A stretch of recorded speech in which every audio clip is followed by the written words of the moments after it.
Hello friends, నేనండి మీ కావ్యాని. Welcome back to my channel VK vlogs. So షిరిడీలో డే 1 అయితే చాలా సక్సెస్ఫుల్గా కంప్లీట్ అయింది. వీడియోని ఎవరైనా మిస్ అయ్యి ఉంటే డిస్క్రిప్షన్లో పింక్ చేస్తాను, వెళ్ళి చూసేయండి. సో ఈ వీడియోలో నేను షిరిడీ డే 2 అయితే చూపించబోతున్నాను. ఈ వీడియోని లాస్ట్ వరకు ఎక్కడ స్కిప్ చేయకుండా అయితే చూడండి, ఎందుకంటే ఈ వీడియోలో నేను చాలా ఇంట్రెస్టింగ్ విషయాలు అయితే మీతో చూపించబోతున్నాను. So let's start our video. And వీడియోలోకి వెళ్ళే ముందు అయితే ఈ వీడియోని లైక్ చేయండి, షేర్ చేయండి, అలాగే నా ఛానల్ని సబ్స్క్రైబ్ చేసి సపోర్ట్ చేయండి. Let's start our video. Day 1 అయితే చాలా సక్సెస్ఫుల్గా కంప్లీట్ అయ్యింది అండ్ బాబా దర్శనం అయితే చాలా బాగా అయ్యింది.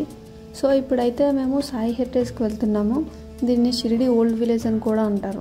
అంటే సాయిబాబా షిరిడీకి వచ్చినప్పటి నుంచి జరిగిన దృశ్యాలన్నీ కళ్ళకు కట్టినట్టు ఉంటాయంట.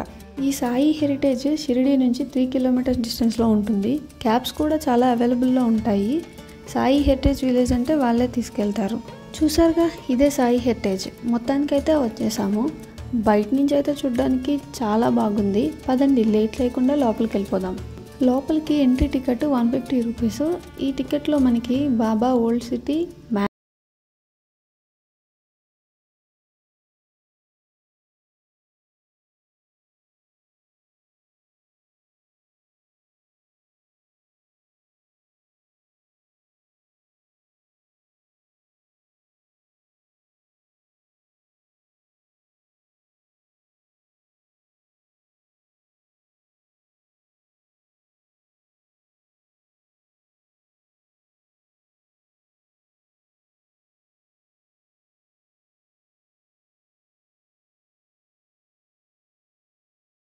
మొదటిసారి బాబాని ఆవో సాయి అని పిలిచారు.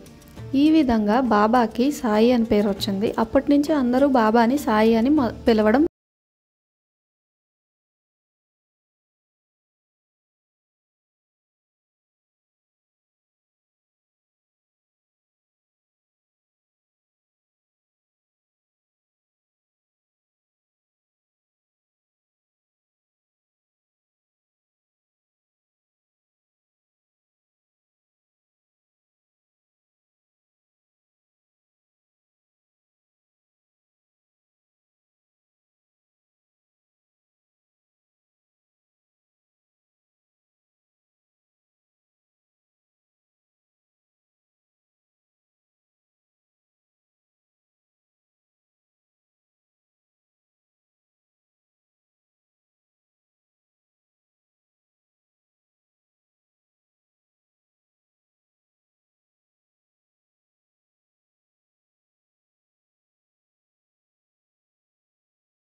మళ్ళీ దేహంలోకి ప్రవేశించాక ఊరు మొత్తం సంబరాలు చేసుకుంటున్న సన్నివేశం అయితే ఇది.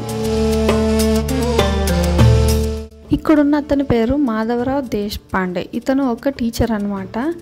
బాబా ఇతన్ని శ్యామ్ అని పిలిచేవారు.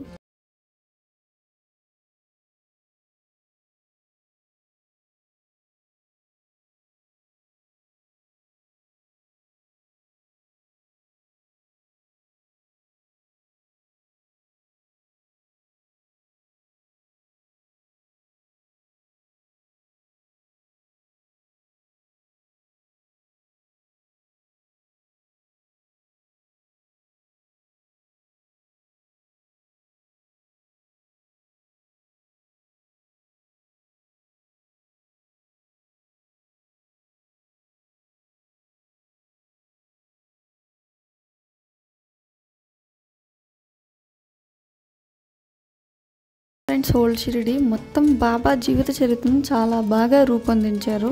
నాకైతే చాలా బాగా నచ్చింది. మీరు షిరిడి వచ్చినప్పుడు మిస్ అవ్వకుండా తప్పకుండా విజిట్ చేసేయండి. వీడియో నచ్చితే లైక్ చేయండి, మీ ఫ్రెండ్స్ అండ్ ఫ్యామిలీస్కి షేర్ చేయండి. అలాగే ఎంతమంది ప్లేస్ని విజిట్ చేశారో కామెంట్ చేయండి. నా ఛానల్ని సబ్స్క్రైబ్ చేసి సపోర్ట్ చేయండి. Thanks for showing love. Love you all. Bye bye.